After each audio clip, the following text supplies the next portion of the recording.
This is the Rational Reminder Podcast, a weekly reality check on sensible investing and financial decision-making from two Canadians. We are hosted by me, Benjamin Felix, Chief Investment Officer, and Cameron Passmore, Chief Executive Officer at PWL Capital. You know, Ben, you've done that intro 372 times, and we all know it off by heart. And today we welcomed Elie Hassenfeld to have a discussion around sensible, charitable decision-making, which is so interesting. It's the framework that is at the heart of this podcast that's over 7 years old now, but it's the heart of how you view the world and help make decisions. And this was an incredible, I think as Elie said, awesomely nerdy discussion on charitable giving. I said awesomely nerdy, and Elie appreciated it. But it is. But it is still a financial decision. People decide to give, and there are psychological benefits to giving, and it's like you're doing good. There's a moral benefit to giving, and we talk about assigning moral weights to different types of giving throughout the conversation, which I think is just fascinating to think about. But this is ultimately still a financial decision. Where should you give? You want to do good in the world with your money. Where should you give? And that's what Elie and his organization have really set out to figure out. And they've been doing it since 2007 when Elie co-founded GiveWell. And they've been doing this, they've been doing it ever since, but they take this quantitative rigor and transparency to that objective that's allowed them to grow. And so now in 2024, 2025 kind of thing, they're directing hundreds of millions of dollars of other people's funds where people are saying, you guys have done the research, you know where our money should go, we trust you, we're going to donate or we're going to give to your giving funds, and then GiveWell, this organization, is distributing those funds. And we talk about the business model of GiveWell and how their operations are funded during the conversation. I know people will be curious about that. But I think what they're doing and how they're solving this problem of where should you give your money to have the most impact, it's absolutely fascinating. And it's so similar to when you're making investment decisions. You're making trade-offs. There's uncertainty in outcomes. So the links are there. Yep. And we talk about, Elie has a background in finance. He studied at Columbia and then worked at Bridgewater before going full-time to start GiveWell, which he's been running ever since. It's a big organization. It's a lot of people, all funded from donations, but they're doing serious work. And it's like you said, Cameron, it's like they're taking evidence, they're reading academic papers, they're doing their own studies, they're funding studies, they're collecting information, they're talking to people, and all of that culminates in research that they publish on their website that anybody can use. You don't have to give through them to use their research, but it all comes down to this objective of, if you want to do good with your money, what is the most efficient way to do it? What is the best way to do it? And that's what they try to, what their organization exists to try and solve. And it seems like, from talking to Elie and from reading all the content on their website, that they're doing a pretty good job and a pretty unique job of accomplishing that goal. I agree. Anything else to add? I don't think so. This is a topic that I've wanted to cover on this podcast for a long time, because we have definitely talked in the past about giving and how that's part of many people's financial plans. And there are interesting financial planning questions around that, like what's the most efficient way to give? Should you give cash? Should you donate appreciated securities? All that kind of stuff. But strictly from the perspective of where should you give? And is there a way to, like, if you were to take the way of thinking that this podcast tends to present and promote and apply that to giving, to charitable giving, what would that look like? And Elie is the answer to that question. Where did the idea come from? Right. So a listener to Rational Reminder knows Elie and sent me a message a while ago saying, if you guys ever wanted to do a topic on giving that basically does what I just said, basically applies the Rational Reminder approach to giving, then he's got a great guest suggestion. I said, yes, of course. And so he reached out to Elie. Elie was interested, and that's it. So we finally had him on. All right. Let's go to our great conversation with Elie Hassenfeld. Elie Hassenfeld, welcome to the Rational Reminder podcast. Thanks. Glad to be here. Great to have you. So glad you could join us. So, off the top, what does GiveWell do? We're an organization that does rigorous research to identify places to direct charitable dollars to help people as much as possible in low-income countries. So we do the research, we publish everything about our research, our findings, and our recommendations on our site. And then donors can either give directly to us and enable us to re-grant those funds out to organizations that are helping people, or they can go on our website, see our recommendations, and just give directly. Hmm. That's really cool. So you're providing research that people can use regardless, but you'll also direct their donations for them if they give through GiveWell.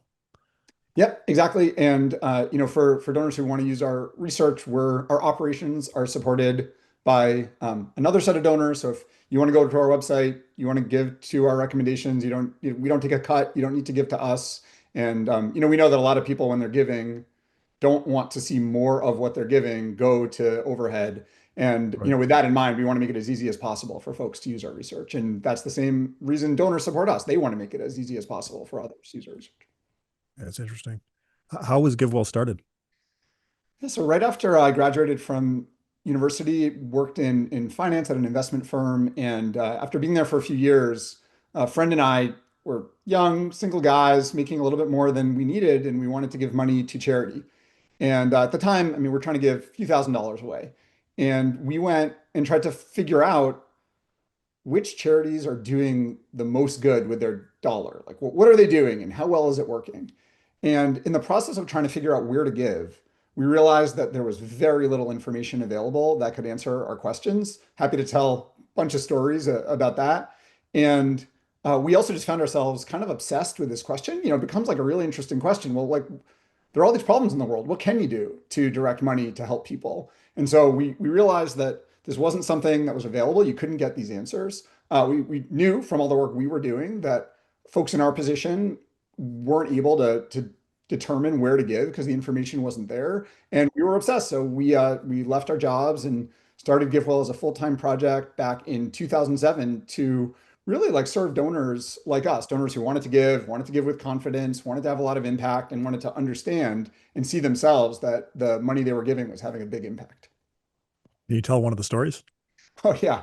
Well, I'll tell a couple of them. I mean, I was really interested in giving to uh, organizations that focused on water. So just helping people access clean water, which is a big problem in low-income countries. And um, I called them up and I'm like, so if I give you money, like what happens? Like, how does that work? And they said, $20 provides a child water for life.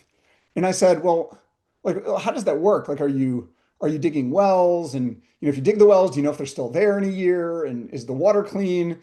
And yeah, they were like, all right, we can't answer your questions right now, but we're going to send you information. About a week later, I got this giant package in the mail, and I was excited. I don't know, academic papers, like data reports. Um, it was like a 25-page annual report that was 95% pictures of kids. And then like some of the it's sort of like Pedialyte, like the solution you can put into water if a kid has diarrhea to help them like get over it. And I was just like, this is crazy. Like there were no answers to these questions. My co-founder at GiveWell, when he was interested in a different set of organizations, and he just asked like, how much money do you spend in each country you work on to get a sense of like, are you spending in the places that have more people and a greater degree of problem? And the organization accused him of being a spy for a rival charity because like, why else would anyone be asking questions like this? Like, it didn't make any sense. And so it was just a picture back then. It's really changed now, which is great, but a picture back then where charitable organizations just like weren't getting these kinds of questions. I think one said to me, you guys are asking questions that we don't even get from our $1 million donors. And that really stuck with me because I don't know, I just thought we were asking logical questions and no one, I mean, I shouldn't say no one else was, but it certainly wasn't the norm. Wow. So, how big is the GiveWell team? We're 80 people today. We have 50 people working on our research team, and then about 15 who work on communications and fundraising, another 15 who work on business operations, so finance, legal, HR, et cetera. That's a serious operation. Yeah, GiveWell now in 2024, we directed about $395 million to the organizations that we recommend. And I don't know exactly where that stacks up as like private funding of international programs. I think we'd almost certainly be in the top 10 of private funders of global health programs and global health and development programs. Privately, governments are much larger, possibly in the top five. So it's a really large chunk of money that we're able to direct to people around the world. That was in a year? Yeah, that was just in 2024. So we've grown over time. I mean, when we started out, I think in our first year we raised about 100 grand from our former coworkers. Our second year we raised $35,000 and got it out the door and just have been growing ever since. That is wild. So like what is what was 2023 like and what do you expect 2025 to be? Just trying to get an idea of the scale. Yeah, all that, I don't even know that off the top of my head. But you can see that on our website. We have like metrics reports that we share that go into that data. But we've basically been operating at the scale of like low to mid hundreds of millions of dollars raised and directed every year. And Wow. then, I mean, I hope we can raise a lot more money because, especially now with cuts to aid globally, with more funding, we'll be able to do a lot of good. And so we hope to, keep raising money. And I hope we don't, stop raising the money we have. Each year donors need to step up again and give. Mhm. And, we're incredibly grateful for their consistent support. But, we're not an endowed foundation. We don't have a huge war chest in the bank. Every year we're basically every year we're like raising the money that we're able to direct in the subsequent year. And so every year we need to, I don't know, keep doing our job, keep showing donors that we can direct their funds well so they can give to us and we can direct it on. Wow. Man, I gotta ask, like, how does it feel to be directing that amount of money to causes that are important to you? Yeah, I mean, I guess like two different ways. Like maybe it's real crazy to think back to those early years. In our before we started recording, you were saying how we post a lot of information on our website and some of it's a little weird. I remember this board meeting we had in the summer of 2010. So that's about 3 years into GiveWell. Unfortunately, I think that recording is still on our website, and it was a depressing board meeting. We were not sure that we were going to survive. We didn't know if anyone cared about what we were doing. We didn't have a bunch, we didn't have fans. In hindsight, even by then, people had already learned about us who were going to give in the future, and we were sort of on the path. But when I think back to where we came from and where we are, yeah, I mean, it's extremely gratifying that so many people have come to work at GiveWell and made our work, as impactful as it is, and that donors want to give to us. It's pretty amazing. I never would have imagined it. And then at the same time, um, yeah, I think it's like pretty stressful sometimes to just think about the stakes of the work that we do. If we make mistakes with directing, um, $100,000, which is, a fraction of the total, that really affects people's lives around the Mm, world. Aid has a history of doing a lot of good and sometimes doing some harm. It can easily be wasted, and we just take that responsibility really seriously. man, yeah, you mentioned the website. I don't know if I'd call it weird, but it's like it it's radically transparent. And my comment to you is that it's like transparent to the point of me as the reader being uncomfortable reading the amount of detail that you guys publish about past mistakes and past issues that have come up. And it's like, I mean, it's really incredible for an organization to be that transparent, where me as the user or consumer of that information is like kind of squirming, like I can't believe they're this transparent. But yeah, I'd say that it's impressive. I think it's good. I mean, we're asking people to take their money, trust us to direct it 10,000 miles away. And yeah, look, there's a lot of work that there are a lot of worry people have about charitable organizations being Mm. scams. And the truth is most charitable organizations mean well, they're doing their best. But I think people should be skeptical that the places they're sending their money are having the impact they hope. And so I don't know, like if we can send the message that we're bending over backward to tell you what we're doing and trying to be open about mistakes we've made, then I think we're doing a good job because I don't know, I think you should demand that. I think more people should be demanding it. I don't know, that's the in some ways that's what we're going for. I don't know. It's a great precedent to set. I agree. Elie, can you talk about GiveWell's values?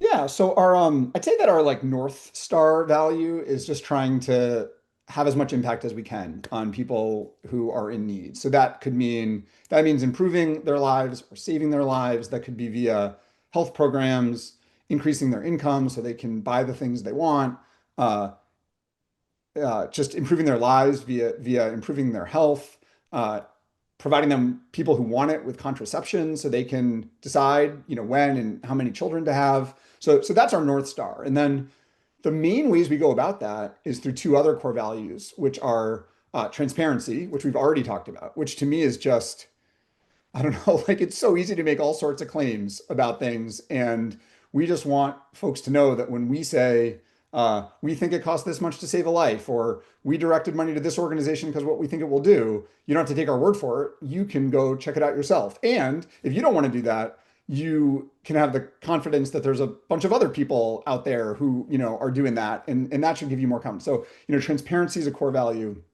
And that's helping us achieve this other goal we have, which is being like truth seeking in our work. Just Mm. trying to get the right answers to questions. And I feel a little bit sheepish about using, we talked about truth seeking as a value because I don't know, there's no capital T truth in what we do. It's not like we ever really know the impact for sure. We try to trade off between the good achieved by increasing someone's income versus the good achieved by reducing some sickness they have, and there's like no answer to how to trade Mm. off to those, but that's our like anchor of our work is just we ask questions, we ask questions, we ask questions, we dig and we dig and we dig, and really the only thing that stops that digging is the fact that we're not an academic group, like we're actually directing money. So at some point we just got to do the best we can and push money out into the world. And then a final value we take really seriously is just being considerate. Like I think as Mm. for two big reasons. Like one is I think groups that talk about maximizing impact, being transparent, being truth seeking, like that has a certain vibe that is, can be really cold and challenging to engage with. And we just aren't, I mean, we're not that way. We don't want to be that way. And I think it's Mm. like a good corrective. And then also, um, we're, we're a nonprofit. We raise funds, but at the same time, we're directing funds to other groups. And when you're directing a lot of money out the door, people have every incentive in the world to bend over backward to do what you want. And we have organizations we've like taken a call with, and then next thing we know, they've spent days preparing like a long report for us to try to convince us that we should give them money. And so we really try to be forward thinking about what's Mm. going on the side of the organizations we're considering supporting, ultimately the people who we're trying to help, and just have them front of mind in everything we do, so we don't get too lost in our own research and models, and just remember that it's like the other groups that are really the priority in our work. Hmm. The truth seeking really shows up in the information on the website too, because you have like a thesis for something, but then you'll come back a few years later and question whether you were right and reevaluate. It's like it's a really, I mean, it does exactly what you just described, which is incredible. Um, what would you say sets GiveWell apart from other nonprofit evaluators that are doing maybe similar-ish work? Yeah, ultimately it's the combination of those factors, the values that I described that no one else brings together. So there are Mm. evaluators that focus on, primarily focus on financial ratios, like how much is going to overhead versus programs. Well, we're focusing on impact, like how much are we able to help people? There are lots of groups that grant out money and make recommendations, but they don't share the level of detail about the underlying reasons for those recommendations that we do. And so, and then I guess I think that we're rigorous and truth seeking in a way that's unique, though that, I think is harder to really know and say about other groups. But, ultimately it's that focus on impact and then being transparent that I don't think you'll find anywhere else. How do you evaluate the success of GiveWell? Yeah, so really, our success comes down to how much we're able to help people, and that's a function of like two factors basically. One is how much money we raise and are able to direct. You could complicate that a little if you want, and then also how good our recommendations are. The first one, how much money we raise, well, that's measurable. That's straightforward. So we measure that, we report on that.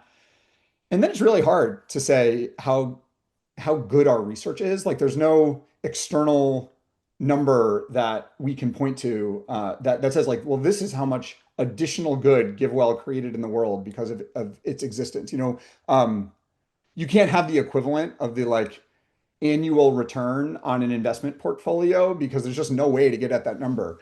And so what we try to do to assess the quality of our research is um, put our work out in the open, invite external critique, try to critique it ourselves, and that intense focus on the, what we believe, what we decided, what we were right about, what we were wrong about, and where we need to get better. We think that's the other way that we're assessing whether or not we're successful.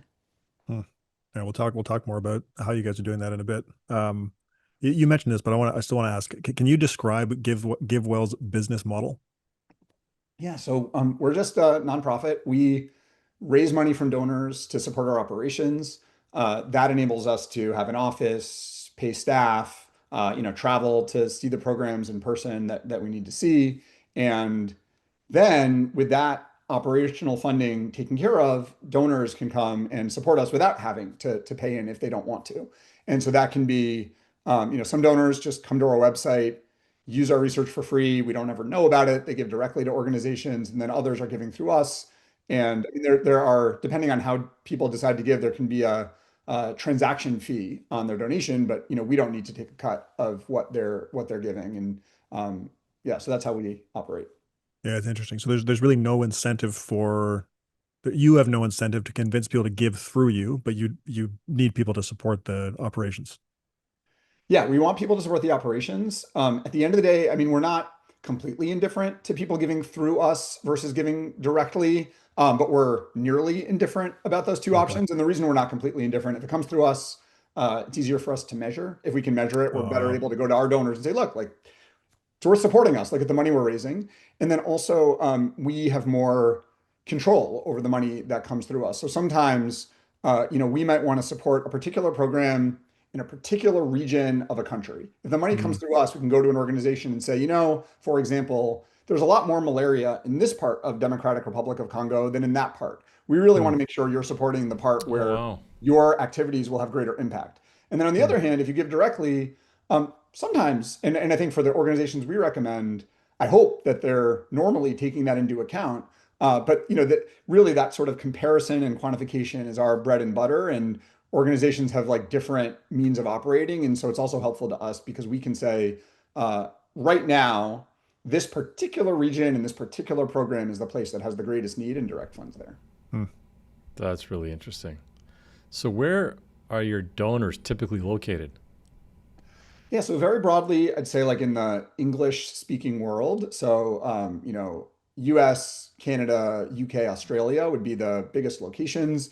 US is by far the largest. And then in the US, uh, across the whole country, but like the big centers would be New York and the Bay Area. And you might think of again, this is overly simplified, but the sort of paradigmatic donor is someone who is, on one hand, maybe working in finance and saying, I'm quantitative about my investing, about how I think about my life, how I get return on my investment. I want to bring that same mindset to charitable giving. So that is a big group that supported us. I'd say that's primarily centered in New York, and then at the same time, a bunch of folks in the tech sector, primarily centered around San Francisco and in the Bay Area, where again, also like around the world, but people say, kind of bring that like technical and careful, rigorous mindset to what they do, and then they expect to see the same kind of, supporting evidence and Yeah. argumentation, and or they see that in our work that they're used to in other things they do. You could have been describing our podcast audience just now. Good. That's music to my ears. How can Canadian, like you mentioned Canadians, how can Canadians participate? Like, can Canadians give to GiveWell, or what is the alternative? Yeah. So we work with a group called RC Forward. It's a Canadian registered organization, and through them, Canadian donors can donate directly to Okay. GiveWell's top charities. If people wanted, they could donate to our operations directly, and do that in a tax advantage way. RC Forward does charge like a small fee. They do charge a fee, and that's to support their ongoing operations in addition to the transaction cost.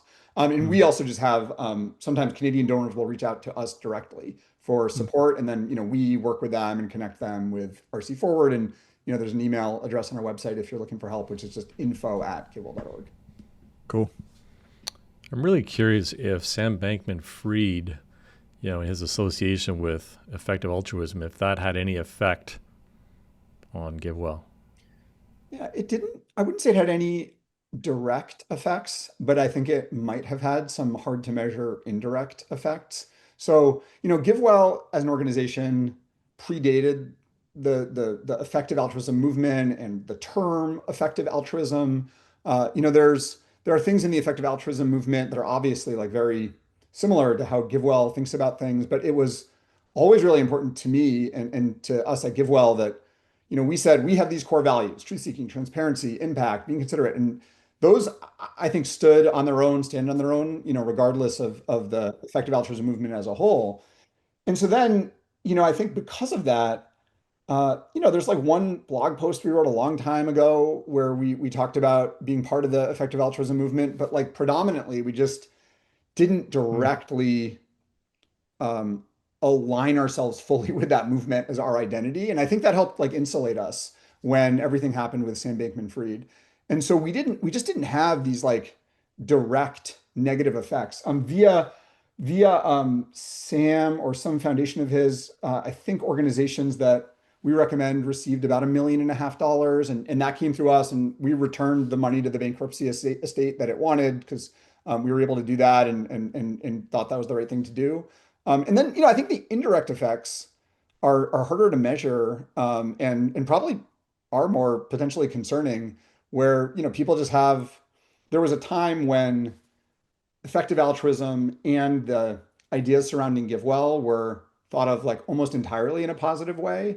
And then in the years following that, and maybe still, like those ideas are thought about in a more negative way. And so what was a tailwind may have become a Mm. headwind, but it's just like hard to know the extent to which that headwind is affecting us and how much. Hmm.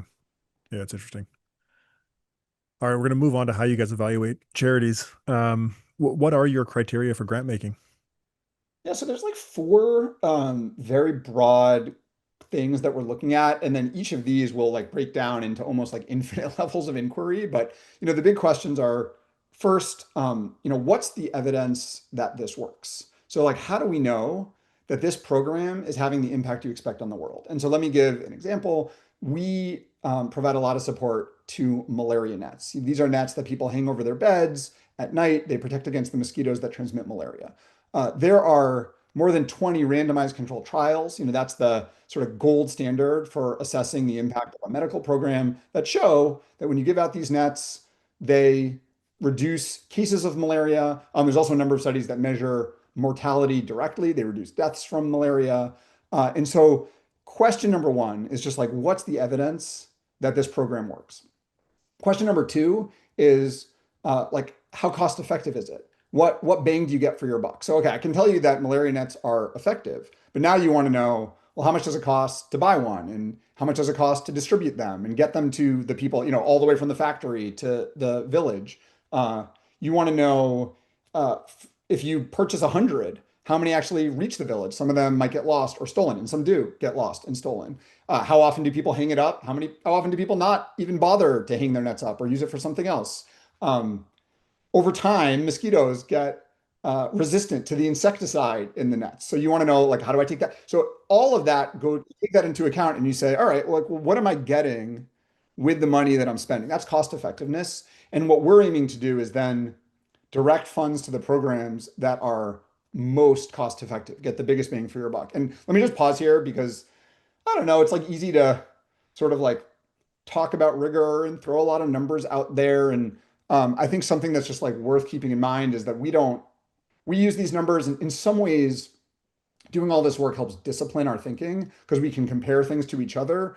But when we talk about, oh, it costs this much to avert a death from malaria, I mean, there's a huge uncertainty band around that number because there's so many factors. And then two other factors that we look at that are, those are kind of the core. And then two others are what we call room for more funding, which is really asking the question, what would marginal funding do in this cause? Like you might say, historically, uh, you've given all this money to a program and it's had all this effect. But what you really want to know is right now, given all the money it's get, if you're a donor who's giving additional dollars, what's the marginal effect that'll happen? And I don't know, this is true everywhere. Like as organizations, as companies reach larger scale, their ability to have impact, shifts based on, their place in the ecosystem. And so we're looking at this room for more funding question.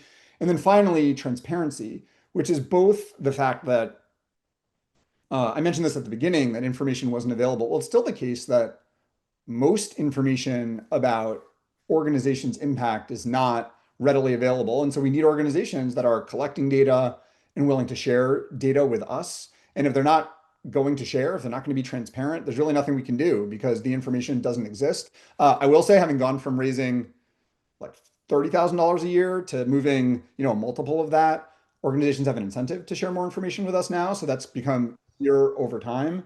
And then also transparency is important because we're never going to see everything. And so, we're looking for organizations that are going to proactively share with us the information that's most important, meaning tell us when something goes wrong, tell us that they're struggling with something, rather than like try to hide it and have us find it after the fact. And there are a bunch of organizations that, we work with that I think do that well. And so, yeah, those are like the four big buckets of things that we're looking at when we assess organizations.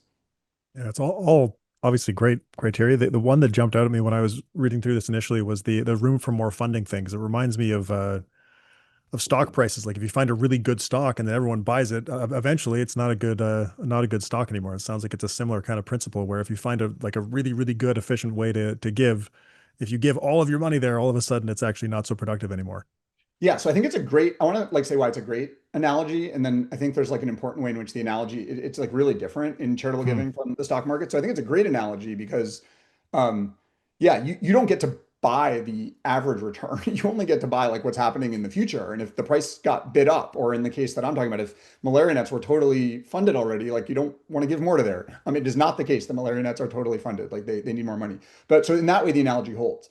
And then I think there's this important way where the analogy breaks down, which is in the private markets, the person who's paying is the same as the person who's benefiting. So, like for example, it's like if you buy an iPhone, you like know the iPhone is good because you get to use the iPhone. And if the iPhone was terrible, like Apple would not have succeeded because people wouldn't have kept buying it. And this like totally breaks down in the charitable market, so Hmm. to speak, because the person who is benefiting from the program is the like person living in the Democratic Republic of Congo, and the person deciding to pay for the program is the donor, sitting somewhere else around the world. And that creates a real problem because basically the fact that the price got bid up doesn't necessarily mean that it's a good deal, or the fact that so much money has come in doesn't necessarily mean that it was successful.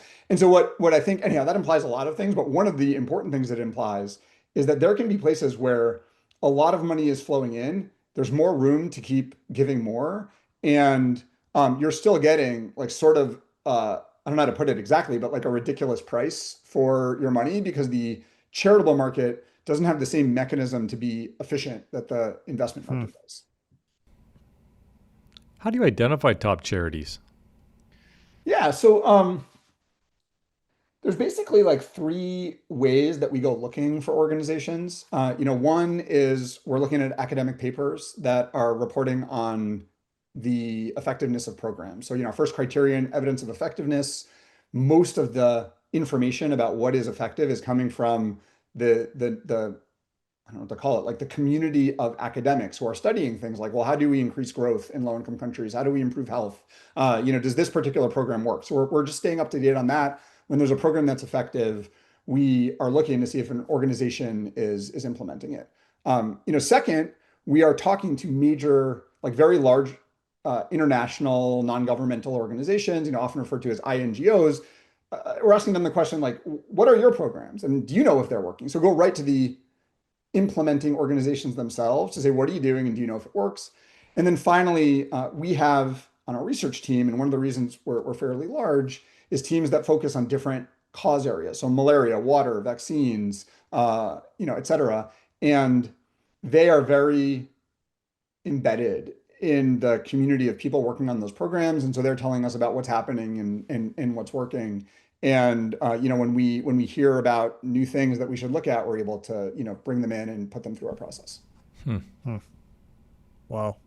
So reviewing research, but also kind of being on the ground where stuff is happening to identify opportunities. Yep. What are the current top charities?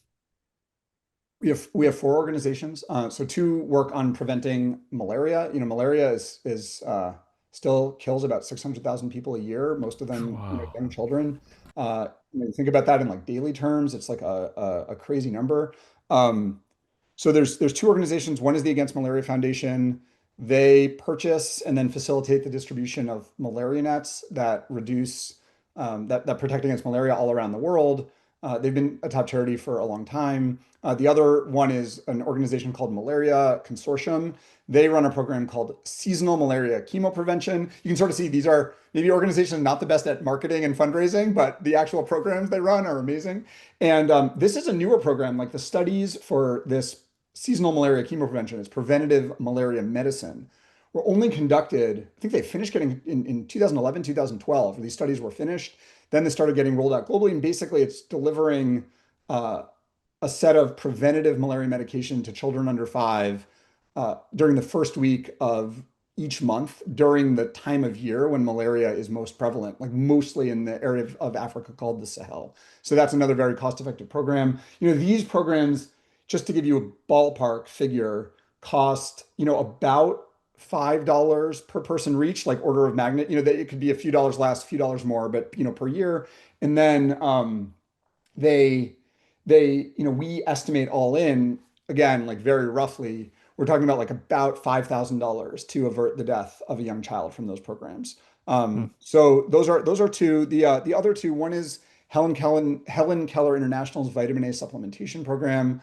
They're serving areas where vitamin A deficiency is extremely high. There's a series of randomized trials from about, let's see, maybe like 30 to 40 years ago at this point that show big reductions in child mortality from delivering vitamin A supplementation in high vitamin A deficiency contexts. And so that's a very simple, straightforward program that we support. And then finally, an organization called New Incentives. And they provide conditional cash transfers that are incentives for immunization. So basically, there are families who live in northern Nigeria. At the time that we started supporting New Incentives, about 60% of children were receiving their full vaccine series in that location. I think there could be a lot of reasons why they weren't receiving their vaccines. It could be some vaccine hesitation. It costs money and is pretty challenging often in rural areas to get from home to the clinic to receive the vaccine. And so these relatively small cash incentives encourage them to come in. And in a randomized trial that we actually supported to measure the effect, that immunization rate went from 60% to 80%, roughly Wow. among children. And so that program is now like scaled up across other states in Nigeria. Hmm. And that rounds out our four top charities. So it's a very short list. We're not trying to say like these are the only good organizations out there. There's actually a lot of other organizations we give to through the direct grant making that GiveWell is able to do.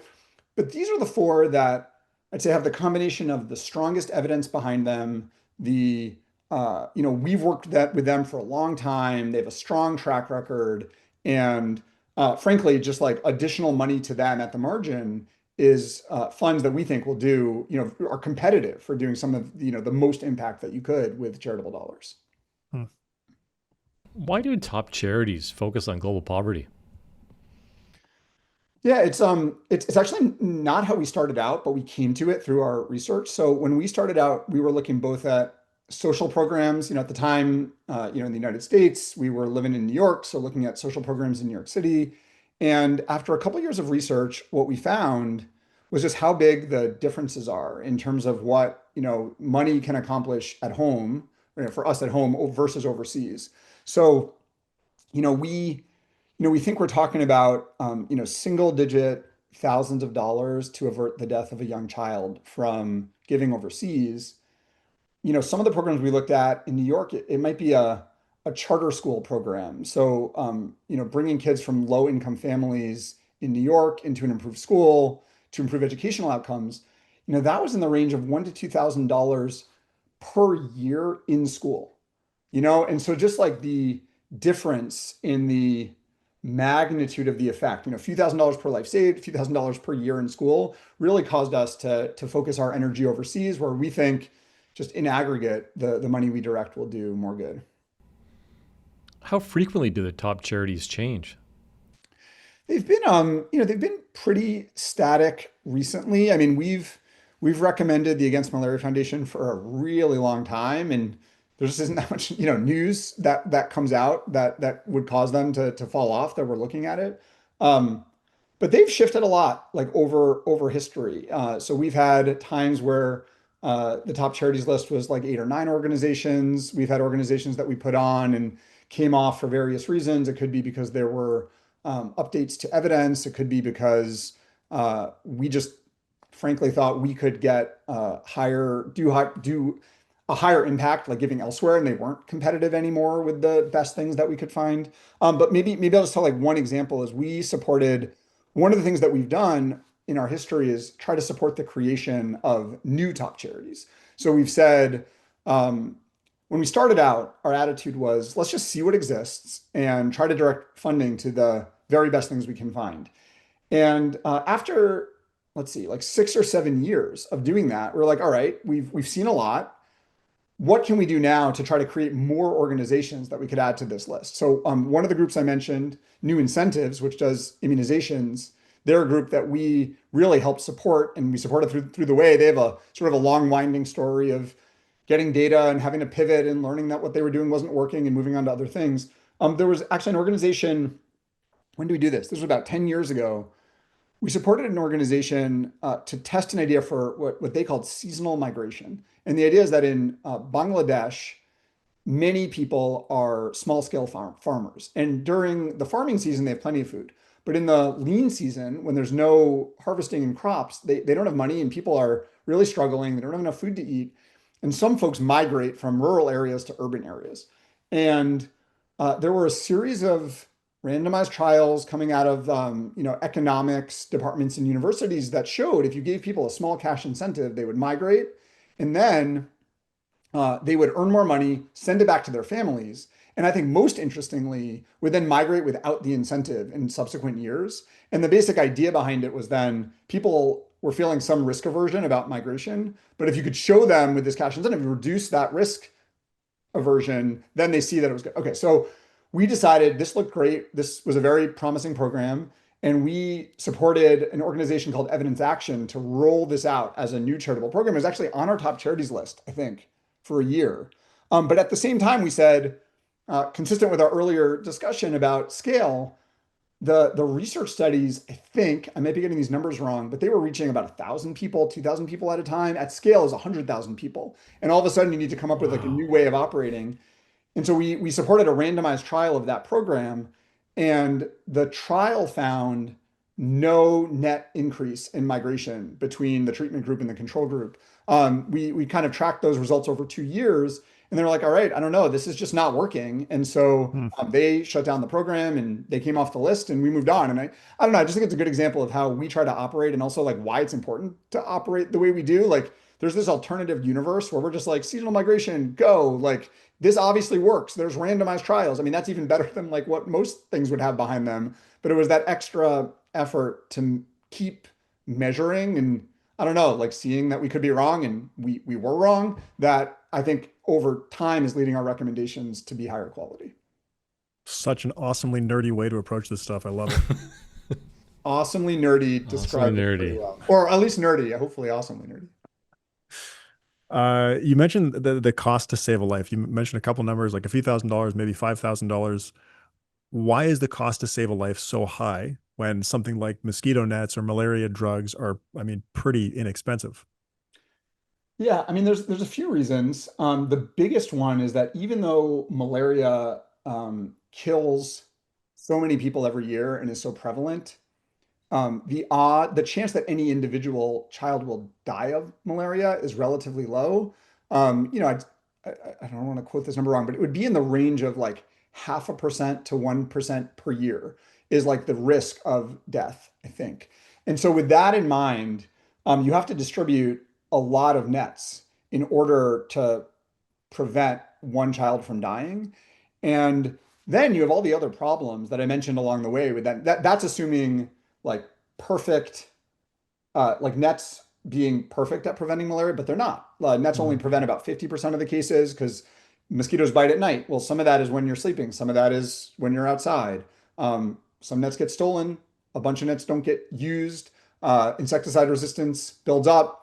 Nets have holes over time. You got to redistribute them. And so we have to take all of that into account when we're trying to come to that bottom line figure. And I actually think this is a mistake that we see sometimes when people are trying to do like more simple calculations. If you assume everything goes right, your numbers are going to look really compelling. But in reality, things, I mean, in every program, a lot of things go wrong because uh, you're trying to like deliver something to some of the hardest to work places in the world. It's places where like literally like people are dying for the lack of a $5 malaria net. I mean, that's a place that's quite challenging to be in. Mm. And so a lot goes wrong. And so when you add all those things up, the cost to save a life is much more expensive than that like cost to purchase that commodity. And then at the same time, it's sort of crazy to think about the fact that, you could save someone's life for like single digit Right. thousands. That's like kind of a Yeah. wild reality. Hmm. So, how do you evaluate whether your top charities are actually giving the results, producing the results that were expected based on like some of this past academic research you talked about? Yeah, I mean, this is really hard. So I'm trying to think like where I should start with this. I guess like the way in which what we're doing is we're constantly looking back at what we expected to happen, what organizations are able to share with us about their program delivery, what problems they ran into. So we can say, well, you thought it was going to cost you $5 to deliver a net, and that 80% of the nets were going to be used. And then in reality, it cost $4 and maybe 70% of the nets were used. So we can get all that data and reassess the results relative to expectations. That's like one input. Another thing that we do is try to go back and obsess about like our research and where we might be wrong. Like what are we missing? What could we get wrong? Get outsiders to do that. Um, and then at the end of the day, there's just a lot that's unknowable. So we rely on a bunch of randomized trials from a long time ago, and the world is different today than it was a long time ago. We've tried to collect some of that data and rerun kind of like reanalyze the data ourselves because we have these like published academic papers from the 90s and the early 2000s, and we've just like failed to be able to get our hands on that data. We've thought about ways that we could pay for like new randomized controlled trials of the same programs, and there's a variety of challenges I'm happy to go into that make that difficult. And so at the end of the day, there's like also a lot that is unknowable. Maybe most importantly, like we have estimates of the number of deaths averted because new incentives has caused more kids to get vaccines than they otherwise would have. But that relies on a lot of guessing and thinking and making our best analysis of how many additional kids are going to get served. That's not a quantity that we can then follow up on and measure empirically, and what those vaccines did for mortality rates from the diseases they're protected against. Like we just don't know. So we do our best and also just like recognize that there's a lot that is unknown at the end of the day about Hmm. what's ultimately happening. Yeah, it's like you said earlier. You guys, you're not an academic organization. You have to find the places to give. Like the money has to move. So it's like you got to. That's and in some cases you have to make a best effort. How do you measure the cost effectiveness of the charities when you're evaluating them? Yeah, so mostly we're just trying to, turn more or less like everything into either an impact on health, which could either be like averting a death or giving people like more additional years of healthy life. In sort of the high-income countries, we talk about QALYs, quality adjusted life years, and in low-income countries, people talk about DALYs, disability adjusted life years, which are just the inverse.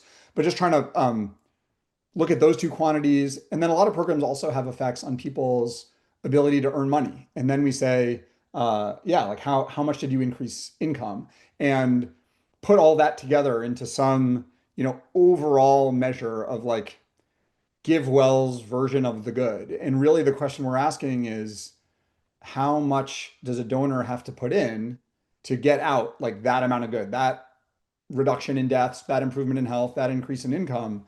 Lots of guesses that go in there. Lots of things in there are debatable, like philosophically. But we're doing all of that in these like giant spreadsheets that if you want, you can, kind of look at on our website, and we try to make all the reasoning behind them available. But we're trying to do that, very meticulously to try to get the best answers we can. And what effect does uncertainty have on your cost effectiveness evaluations? Yeah, so we don't we don't do something where we're like very how should I put this? Where we're like formally modeling the uncertainty and then have like a formal way in which the uncertainty influences what we do. But the fact that we know that we have a huge uncertainty about these numbers has a big effect on how we operate as an organization. So, if you go to a bunch of our pages, like our top charities page, there'll be this simplified cost effectiveness model where we try to show our best estimate, but then also, well, I don't know what we call it, either like low and high, or like 25th percentile and 75th percentile outcomes. You can see there's like a wide variation in there. And so the biggest thing that does in our work, it does like two big things. The first is we it's a reason we care a lot about that follow-up information, because we really want to know like what world are we in? Half the time we'll be outside the 25th or the 75th, percentile in our outcomes. And so we really need to keep getting more information to learn, because we know that ex ante, we just like don't really have the answer. And so it's imperative that we keep learning.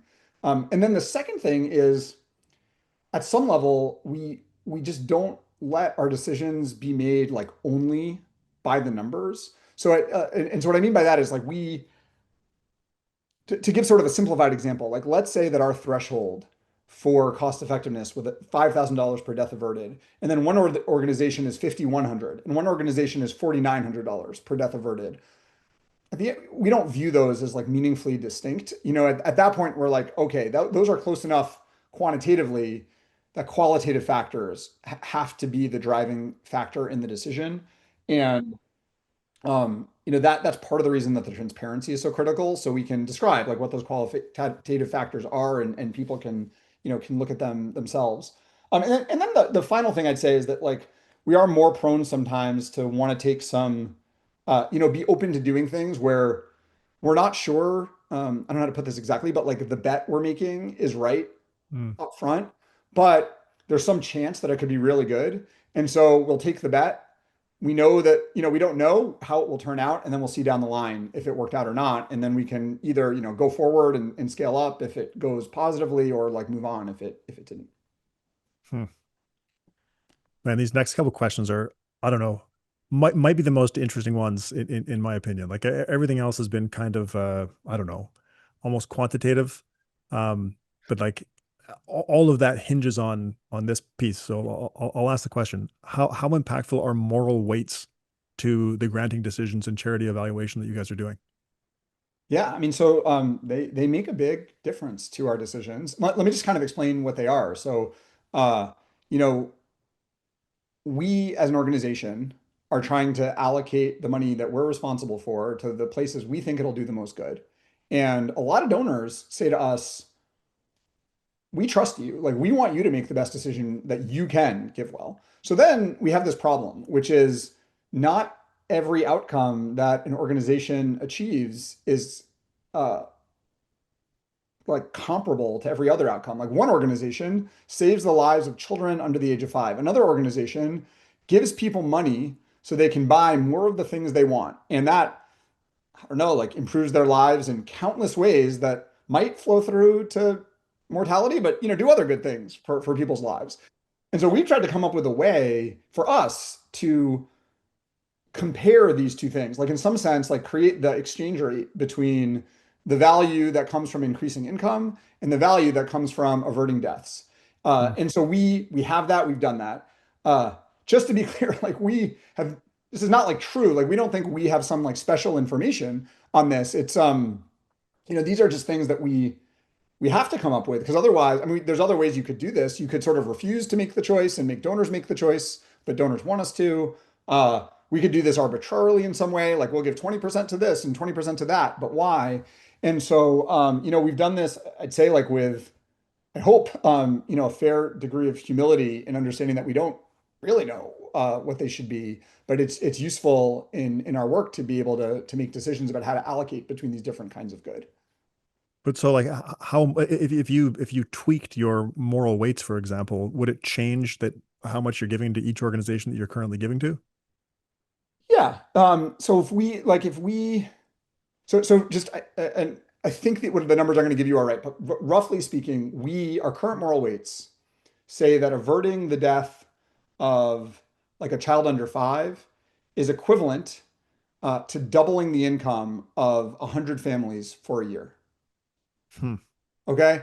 And I think it's important to remember, just for in a low income context, like doubling someone's income like really changes what their quality of life is like. Where I don't know, I feel very fortunate. If you doubled my income, it would enable me to do things I can't do today, but I'm comfortable, like it's not really like kind of changing people. I mean, I've talked to people, they had a thatched roof over their head, and when it rains, they get wet and they have to like leave their house in the middle of the night, go to their friend's house. They get like a bag of rice just so it's backup food. So when they don't have enough food, they have this backup rice. They got school uniforms for their kids because in some parts of the world, if you don't have a school uniform, you can't go to school. So if you can't pay for the uniform, your kids aren't. So just as a set. So anyhow, we're trying to come up with this. That's the ratio we use. And um, so that's kind of like the assignment that we have made. And then like how did we come to that? Like where did those numbers come from? It's a combination of a few places, like none of which I think has like given us a whole lot of confidence. If you ask me like what's the thing that someone should be like most focused on in GiveWell's work and where they most disagree, it's here. Because if you were to say, well, it's not, I don't want to make it 100 to 1, I want to make it 200 to 1, you would allocate like even more money towards health programs and wouldn't do any of the work that we've done to support programs that focus on increasing people's incomes. If you made like income less valuable. And on the other hand, we used to put more weight on income like several years ago. If you like doubled the weight you put on income, so made it 50 to 1 instead of 100 to 1, you would be supporting a lot more income increasing programs than we do today. So how do you guys come up with those exchange rates? Like how do you assign the moral weights? Yeah, so there's like 3 basic inputs that we've used over time.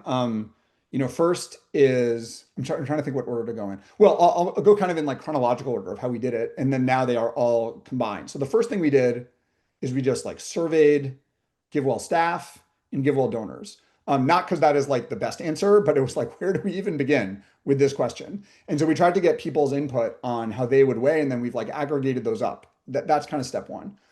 Step two was looking at academic literature. The academic literature on this question I mean, there isn't, it sort of exists. There's value of statistical life studies where you can say like, well, how much is the US government willing to pay to reduce like or the Canadian government, sorry, I'm sort of US centric, apologies for that. But how much is like a country's government willing to pay to reduce deaths from traffic accidents? And that can give you some sense at the country level. They also do surveys of people. There are some in low income countries, but it's less. And then the final thing we've done is supported some studies where we've paid for research groups to go and try to ask people. So far, we've done this in Kenya and Ghana. We intend to do this in we're kind of working on another round of these studies in the future, actually this year. And we want to know from them, like, well, how do you, person in Kenya, or like, how do you think about this question? And what would you want? Those are like the 3 things we're bringing together. That third set, that study, you can read all about it on our website if you want. But it was really hard, as you might imagine, to get answers. I think it would be hard for anyone to answer those questions, and then doing it like via translation, often with people who have like less sophisticated numeracy than than others. I think it made it really challenging. But we're just trying to do what we can and bring it all together to, I don't know, come up with a number that seems that we're, what should I say, like willing to work with or use in our operation. And how much do you worry about whether or not your moral weights are right? Mm. Well, I guess we know they're like not right because, that's kind of Yeah. impossible. But yeah, I mean, how much do we worry about the fact that it's just this like, I don't know what to call it, like sort of unempirical philosophical input that makes a big difference? Um, on some level, like it's a big worry, and then so we just want to do more, and at the same time, I think we're just like limited in what we're able to do to get an answer to this question. But it's something that we are, as a team, it's a very present topic where we're asking the question, what else could we do empirically to get better answers? And I think the pathway in our future is just continuing to get more information from people in the communities that we're trying to help. I think that's the input that I think we have the least of and could make the biggest difference. It's also like the hardest information to access. And then at the same time, like thinking about whether there are other ways, and I don't know what the answer would be here, but just in sort of like the set of possibilities, like other ways we could, set up our work to direct funds without having to deal with this kind of question. But at least for Mm. now, it seems pretty critical. Yeah, that's wild stuff. Well, what can individual donors do to assess the effects of their own moral weights if they think that they may be different from GiveWell's on their individual giving strategy? Yeah, we created a tool where people could like plug in their own weights, and then they'd be in a position to see how that might change, like where they want to give. Another thing that we've done and we're doing this year is because of how our moral weights were set and because of the programs that we were finding, we just put relatively, I'd say like significantly less time into um, poverty reducing programs or like what we call livelihoods programs than we otherwise might. And so, yeah, consistent with this theme of uncertainty, we're trying to hire someone to focus on livelihoods programs. Specifically, we're going to invest like we're going to direct some amount of money to it, even though it might not be competitive according to the moral weights we set. But the idea here is if we sort of have this systematic reason that we're never looking at it, well, we're not going to learn. And so we want to put some energy into learning because we know that one of the reasons we're not looking into it is this number that, is not right. And then over the next couple of years, having put more energy into it, I think we'll have a better sense of the quality and the promise of programs in livelihoods and can decide whether we want to do more or less. Hmm. I'm curious how you assess, or whether you assess your top charities if they're saving the same lives, thus reducing the per dollar efficiency of grants. Yeah. So just like the thing you could be worried about here is there are a lot of causes of death for children under 5 in low-income countries. Kids die from malaria, pneumonia, diarrhea. And let's say that when you save the life of someone from malaria, they would just go on to die from pneumonia or go on to die from diarrhea. And this could happen if like death is so prevalent that that's a problem. We did like sort of a real deep dive on this last year, and we think we might have been overestimating, kind of underappreciating this problem to a small extent. But overall, uh, we think the deaths are like pretty independent, and the basic reason is that um, the odds of death for any one child are extremely low in the scheme of things, and the window in which people are at risk of death and are dying is like fairly narrow. So we talk about under Hmm. 5 mortality, but mortality is really concentrated in the first month of life, and then there's another concentration in the first year of life, and then it really peters out after that. And people who are surviving those first few years, if you look at life expectancy, like tend to go on to live like fairly long lives, not at the length of people in high income countries, but far into certainly like into deep adulthood and older age. And so when we looked at this question, we felt like this was the kind of thing that had come up. We were worried that maybe our analysis was just missing this, and when we dug in, we feel like we've answered that question. Hmm. On the stock price analogy that we talked about earlier, how do you actually determine whether an organization has enough capacity to use the dollars that you're planning to grant to them? Yeah, so it's a combination of a lot of due diligence up front, and so that means asking a lot of questions, and it's like, well, what do you plan to do? Where are you going to go? Why do you need the money? Who else might you get the money from? What'll happen?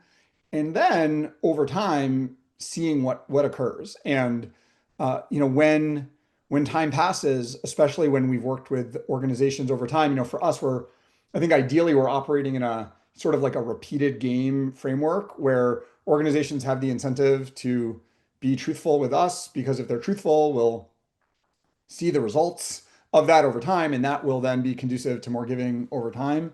But yeah, I think for me, it's like some significant upfront due diligence, but then following up after the fact is absolutely critical. And I guess in my opinion, that's the thing that sometimes gets missed a little too much. It's like doing a lot of research is great, but you got to see the results of what you thought because, as careful as we've been, we've just made so many mistakes in our history.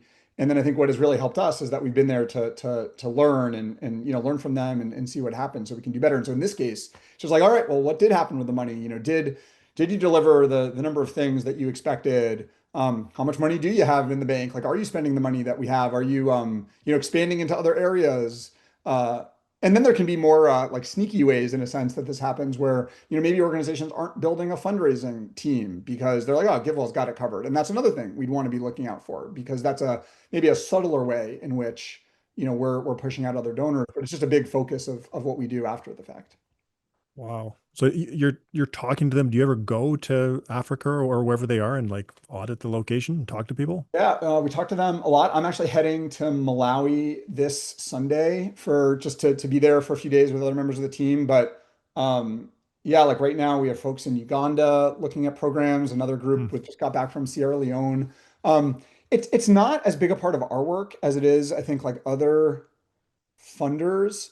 I would say on average, people on our research team, so that's like the team making these giving decisions, would spend about a week sort of in country looking at programs in the course of a year. And I think that makes it's like about the right balance. Like I believe that like most of what we need to know to make these decisions are like zoomed out questions. Like, do you focus on high income countries versus low income countries? Do you focus on, India versus Kenya versus Democratic Republic of Congo? But then do you focus on the program that has like zero evidence behind it or more evidence? All of that you can do from your desk and you can have a lot of conversations. But then you always learn things by going on the ground and just seeing, like last year, I was in Kenya and I was looking at a water program, and uh, we had supported an organization to put chlorine in the water. I mean, they were just like running around putting chlorine. It's a program that allows people to like access chlorine to clean their water. And, interestingly, only about 50% of people were, accessing that chlorine. Some people just skipped it. But the thing the organization has to do is then measure, monitor, like, is chlorine actually in the water to get at that number? And there's three different ways they measure it. One is this like color strip. One is a kind of a handheld dial where they're like comparing colors between two vials. And then one is digital. And, I think that like we knew that vaguely, but there's something about like getting there and seeing it in your hand. You're like, this is really error prone. The comparing the level of pink in these two vials is Hmm. much more prone to error than a digital device that reads out a number of like chlorine content in the water. And that's just like one example of the kind of thing that you might not think to ask about. Like, what is the mechanism through which you measure? I mean, that I could tell other stories about that whole topic, but being there on the ground, it's really helpful to just like see things with your own eyes, talk to people directly and hear from them. So would you then tell the organization that like you guys should be using the digital thing more? Yeah, I mean, so they were there. We talked a lot about it with them, and one of the ways that we're good at asking questions, but also like they often know the answers. And when Hmm. you're trying to operate in these low income contexts, there's the question of like, I might be getting this wrong, but I think the digital device cost $100. And if they were going to like roll that device out to like all their teams, it's not clear that that would be the right decision because you're trying to Hmm. balance getting good data and understanding against the fact that like every $100 you spend on monitoring and evaluation is $100 you're not spending on chlorine for water, malaria, et Yeah. cetera. Um, and so I don't remember the answer in that case, but what we see our job as doing is like asking lots of questions and then Right. evaluating the answers rather than thinking that like we know the best way to run a water program. We definitely don't know that. Like they are the experts, and so all we can do is poke and poke and poke, and then ensure that we're satisfied with the answers we're getting. So second to last question for you here. Giving seems like a pretty subjective act. Like someone might give to cancer research because their parent or whatever family member had cancer, or to animal shelters because they like cats. Why do you think it's important to place such a heavy emphasis on evidence and quantification? Yeah. So, I mean, first off, I think uh, I'm not here telling people what they should do with their money. You know, people spend their money, their charitable money, their non-charitable money, and all sorts of things. It's their money, your money. Like, do what you want. Um, I do think that so that's kind of my starting point. And then I think there's just like an okay, and then second, for me, like the subjective part of giving, or like the motivation, comes from the like emotional subjective place. You know, it's people are suffering, people can be helped, and I want to help them. And you know, that motivation, I think for some people like leads them to want to give to the particular cause where that motivation comes from. But then I think, and so that's like, oh, I know this person who suffered from this, I want to give to this. Or like, I know this person who, you know, anyhow, this happened to them, or I can see them, you know, right now. And instead, like, to me, I try to imagine, instead of thinking about this person suffered from, you know, cancer, or this person had this problem, instead say like, this person suffered, like, what can I do to alleviate suffering? You know, I'm a parent, I have young children, and, you know, I just think about like what I would want someone to do for me if I were in a different position to like help my children. And, you know, the fact is, the people who have the greatest needs like that are people that we don't get to see every day and who live 10,000 miles away. Um, so the reason we put that the heavy focus on evidence is just, I don't know. I don't know of a better way to like do this seriously and to do it well. And in the same way that, I don't know, when I decide what I do with my savings, or uh, you know, what treatment and medicine my kid is going to get if they need it, I want that to be based on like the best possible evidence and data, because I really care about the outcomes. You know, to me, it just like seems like the same thing here. Hmm. And then even for me, like, you know, the vast majority of the charitable giving that my family, my wife and I, and I guess our kids do, goes, you know, to GiveWell. I think what we do is great. But we give to like a lot of other things in smaller ways. We give to, you know, the local community we're in and things we're a part Hmm. of. And um, yeah, I don't know. I'm glad that we're doing that too. It's in my head, it's not part of the project of like trying to help people as much as possible, but you know, it's just being a good community member. It's participating in, I don't know, like the Parent Teachers Association at my kid's school, and we do all those things too. We're just like really prioritizing in this section of our charitable giving, this part of our, you know, giving portfolio, where we're just trying to do the most we can with the best results. Hmm. Yeah, makes sense. Great answer. Elie, how do you define success in your life? I love this question, and I have no idea. I was like, what? It's a good question. I mean, I guess like there's like three things that I think are really important to me. So I'd say it's like deep relationships, personal growth, and then direct impact. So it's like, am I present? Am I engaged? Am I deepening relationships with my family, my colleagues, my friends? When I've like looked back sometimes, I don't know, had some management coaches, and they're like, you know, what are you like most excited about in your past? I'm like, oh, I had like really built up this relationship with this colleague, or you know, I have children, and it's, I don't know, really fulfilling to just be like spending time with them, and uh, understanding them, and having them show me all the ways that I'm wrong about so many things. You know, when you see your kids and they're like, I'm like, why are you doing that? I'm like, oh God, I do that too. You know, just like that whole thing is really, you know, really meaningful for me. Another is just, I really enjoy like learning new things, and getting better. And so, you know, my growing as a parent, as a leader, as a person, I guess. And then, you know, finally, just is the work that GiveWell is doing, improving people's lives around the world in a direct, demonstrable way. Um, when I think about those three things, I mean, those are the things I'm looking at, and then haven't come up with the quantitative metric to pull them all together. So, you know, those are, I don't know, maybe more like still questions more than Love answers. it. It's a great answer. All right, Elie, that's it. Thanks so much for coming on the podcast. We really appreciate it. I Yeah, of think this is course. a great conversation. Great Cool. Yes. conversation. Cool. My pleasure.